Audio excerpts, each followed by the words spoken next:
going on, everyone? I'm just a typical, average American here today to react and learn about current news in Norway. Because as an American, I never get to see Norwegian news here in the United States from any of our news or media here. So I like to take some time to go on the internet and learn about the current news and events happening in Norway right now that otherwise I would never get to hear about. So let's take a look, starting with security scandal shakes Norway. Scandal in Norway with a title like that. How can I how can I say no? Security scandal shakes Norway. What kind of security breach scandal?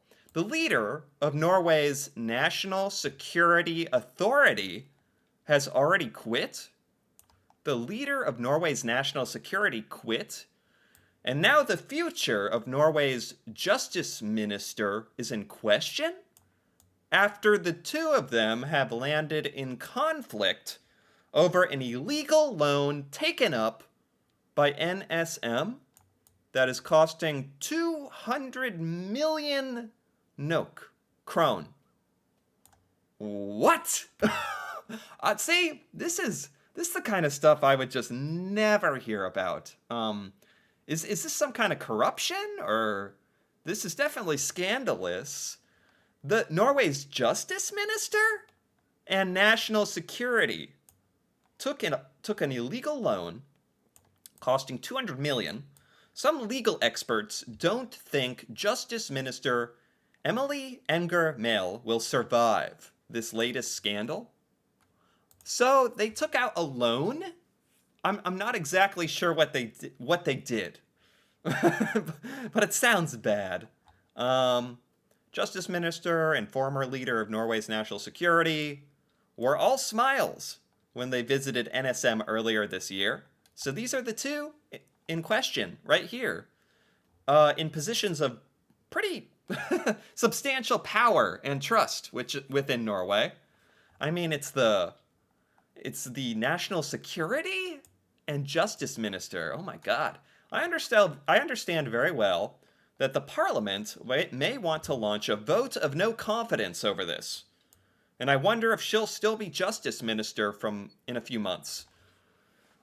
We don't really have a justice minister here in America, from what I understand. I'm not sure what that position does, but it sounds like the head of like a Norwegian court or justice system. Very, very important. I can't imagine how the justice minister can survive this. Norway has a tradition of holding government ministers responsible for everything that happens within their ministries. Okay, so what exactly here we go. NSM took over an office space in a building owned by Norwegian Property. It in turn owned by billionaire Joan Fredrickson, which needed to modify the office space to suit its needs. It ended up borrowing 200 million NOK at the highest interest rates to cover the cost of security adaptations. The problem, here we go.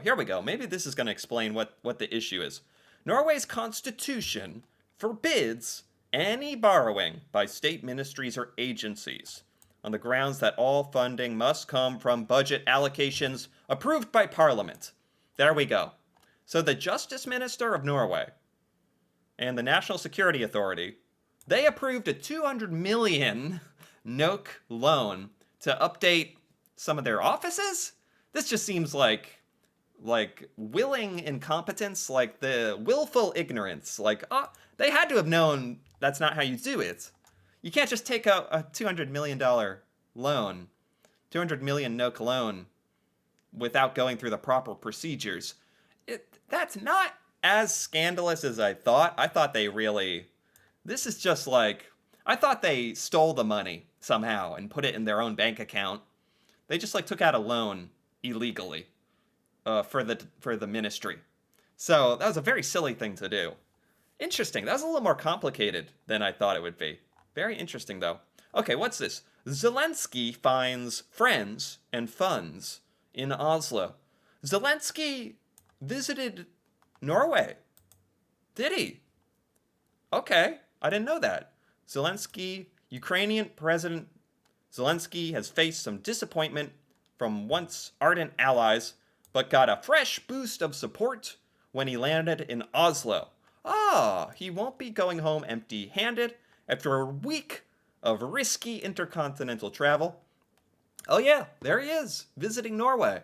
Yeah, I know Norway, from what I've read, has been a staunch advocate, staunch ally and proponent to Ukraine, and donating a lot of money and resources to Ukraine. And that's nice that Zelensky personally showed up. And apparently I know Norway was trying to figure out their budget, and they were going to decrease their budget to Ukraine.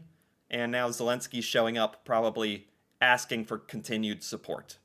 And he was meeting with Prime Minister Jonas Gahr Star. Yeah, there he is. Zelensky traveled from Argentina to Washington in the past several days. Perhaps he got the warmest reception in Oslo, where the prime ministers of all 5 Nordic countries were having a meeting. I didn't know about that either. All of the Nordic countries were having a meeting? Man, there's so much stuff happening in other parts of the world that us Americans are not aware of. That's why I really enjoy taking time to learn about this. I swear. They're champions of democracy. While Norway and Finland, like Ukraine, share a border with Russia, that can help explain why both countries have been particularly alarmed by the aggression of Russia. Yeah. Norwegian host welcomed Zelensky with open arms, hailed as a historic visit. Zelensky's first visit to Norway. Really? That's his first visit to Norway ever. I didn't know that. The Nordic countries have been so clear they'll give weapons to help Ukraine. Zelensky needs to ensure that kind of support. There he is once again. Is this all of the Nordic prime ministers? Yes, all 5 Nordic prime ministers and Zelensky. Okay. Zelensky's visit had been kept under wraps. Oh, well, not anymore. Okay. I don't know if it says anything about what he ended up actually getting out of this visit. What Norway is going to promise to allocate to Ukraine. King Harold invited Zelensky for lunch at the Royal Palace. No kidding. Oh, no kidding. And several other Norwegian officials before Zelensky and his entourage moved to Norwegian Parliament building. Stor assured him Norwegian Parliament remains united, with its 10 parties standing behind the aid package, defense support, and support for rebuilding the nation. So Norway has continued to be very impressive in its staunch support of Ukraine. Really, really impressive, really admirable. He received a standing ovation. Yeah, there you go. Very interesting.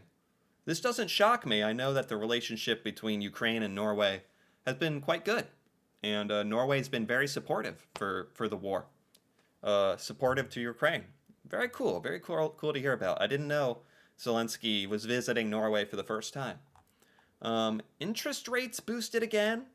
Oh, really? Here in the United States, interest rates stayed the same.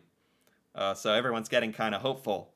I don't want to dive into Norwegian financial economy too much. But that's interesting, hearing about interest rates were raised in Norway. Wow, is Norway trying to combat inflation as well? Maybe I'll open this for just a second. Norway's central bank doled out a pre-holiday surprise. Oh, this was a surprise. Its key policy rate was raised by a quarter point. Ooh. Yeah, it was not raised here in America. Borrowers were seeing mortgage rates over 6%. Oh boy. Oh, here we go. The bank is hanging on to an inflation rate goal. Norway is trying to combat inflation, just like here in America, by raising rates.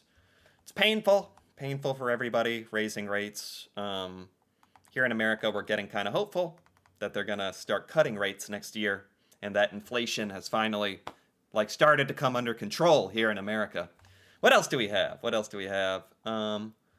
Norway celebrates Foss's Nobel Prize. Oh. Oh, what is this? New empty chair at Peace Prize ceremony shames Iran? What is this? Empty chair.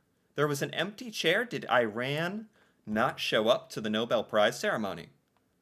This year's Nobel Prize ceremony in Oslo, did that just take place as well? Featured another empty chair. Since Peace Prize winner remains jailed in Iran. Oh, I mean, they're in jail. So, what can you do? Oh, man. Mohammadi's struggle for human rights and freedom in Iran won her the Peace Prize. Wow, she was the winner of the Peace Prize, but left her children in exile to accept it on her behalf? Wow. Her daughter accepted it on her behalf? Oh my God. Okay. So it wasn't so much like okay, it shames Iran. The empty chair shames Iran because of Iran jailing the Iranian winner of the Peace Prize, not allowing her to show up. I see. I see. And of course, Norway celebrating Foss's Nobel Peace Prize. John Foss is a Norwegian author who won the Nobel Prize in Literature for 2023. I heard about this a couple of videos ago. Reading about Norwegian news, I learned about John Fosse winning the Literature Nobel Prize. Well, the modest and shy Fosse appeared even more dressed up than the other winners at Sunday's lavish prize ceremony in Stockholm to receive his Nobel Gold Medal, diploma, and congratulations. This was in Stockholm. There he is! A Norwegian winning a Nobel Prize. That's awesome. He's been terribly nervous. That's funny. That's nice. He dreaded all the formalities, set off worries he might not attend. He's known for shunning the spotlight, and has a fear of public speaking. Oh my God. Well, he showed up and he accepted the award. That's wonderful. Good for him. There he is, accepting the priest. That's awesome. The Nobel Prize in Literature. Oh man. Fosse, age 64, earned what commentator Ignon Økland called a solid place in Norwegian history. We know John Fosse's authorship will be presented at schools for school students and studied by academics from now on. Yeah, you're part of history. When you win a Nobel Prize. That's awesome. Okay. I like that. I like that a lot. Let's jump ahead to a couple other articles I wanted to look at real quick. Man accused of being spy admits he is Russian after years posing as an academic in Norway. This headline threw me for a loop. There's a spy, or a man accused of being a spy in Norway, admitted that he is Russian. He was arrested by Norwegian officials last year on suspicion of spying for Russia. He admitted to being Russian. Was he trying to hide that he was Russian? Is he just a Russian who is living in Norway? And then the war started? Or he spent years posing as a Brazilian? Oh, he was hiding his identity. 45-year-old Mikhail Mikushin confirmed his Russian name during a hearing last week, a year after his arrest. He's been arrested for a year now. Okay. So he spent 2 decades claiming he was a 38-year-old Brazilian. What? And he was arrested by Norwegian authorities. Okay. Russian embassy denied he was a Russian citizen? What? Well, Hafsmo noted the Russian embassy has been in contact with him twice since he confirmed his Russian identity. Very sketchy. I don't know if he's a Russian spy or not, but this is very, very suspicious behavior, right? Lying about your identity, lying about where you come from. Oh my God. So Now he's just going through like court hearings in Norway. Oh my God. That's scary. Okay, interesting. And what else do we have here? 28-year-old in Norway who gets 5 weeks of vacation. This is CNBC here in America covering an article over how much your well being is more important than your work in Norway. In Norway, your well being, your personal well being, is prioritized. You get 5 weeks of vacation. And that is so strange here in America. They did an article about it, about this Norwegian, talking about her work life balance. Oh my God. She's a social media manager in Norway. Her company requires everyone to take 3 weeks vacation. Requires it. That's funny. Would never happen in America.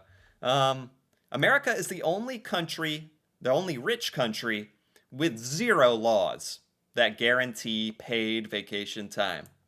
Yeah. And when we do get time off, we often stay plugged in. We check our email. We still stress about work. I mean, there's no laws that require like vacation and sick days. Luckily, most employers do give like 1 to 2 weeks vacation, paid vacation, and some sick days. But if you're sick and you run out of sick days, you don't get paid. And maternity leave here in America, maternity leave is like 3 months.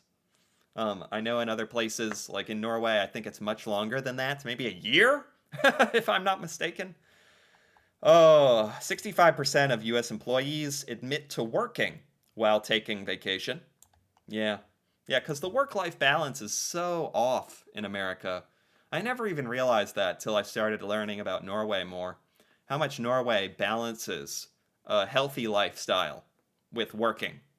You actually get to live, prioritize living, which makes you a better worker, I think. So I thought it was interesting that that was being covered by an American news outlet.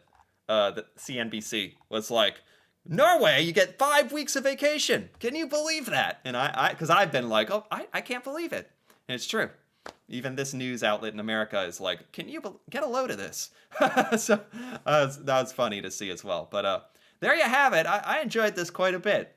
Quite a few different news stories happening in Norway. I had no idea.